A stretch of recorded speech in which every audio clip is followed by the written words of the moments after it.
बालक अष्टावक्र जब अपने दोस्तों के साथ खेलकर घर लौटे तो उन्होंने अपनी माँ से पूछा, माँ, मेरे पिताजी कहाँ हैं? माँ ने कहा, बेटा, तुम्हारे पिता राजा जनक की सभा में शास्त्रार्थ करने गए थे, लेकिन अभी तक लौटे नहीं हैं। मैं बहुत चिंतित हूँ।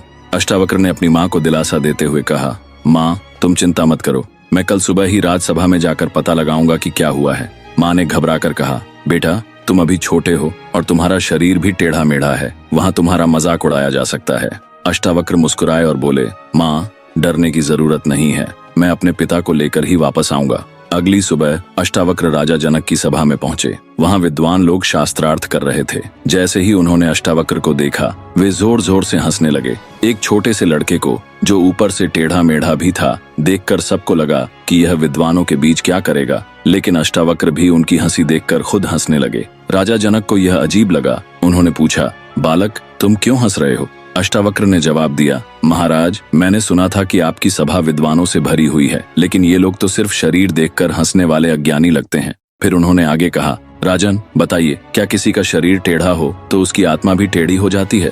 क्या अगर नदी टेढ़ी बहे तो उसका पानी भी टेढ़ा हो जाता है? अष्टावक्र की इन गहरी बातों को सुनकर राजा जनक और सभा के सभी विद्वान चुप हो गए। राजा जनक अष्टावक्र की बुद्धिमानी से बहुत प्रभावित हुए और उन्हें अपना गुरु मानकर उनसे ज्ञान प्राप्त किया। ज्ञान का दीपक जो जलाए वही सच्चा ज्ञानी कहलाए। रंग रूप और तन का क्या मोल, मन उजला हो वही अनमोल।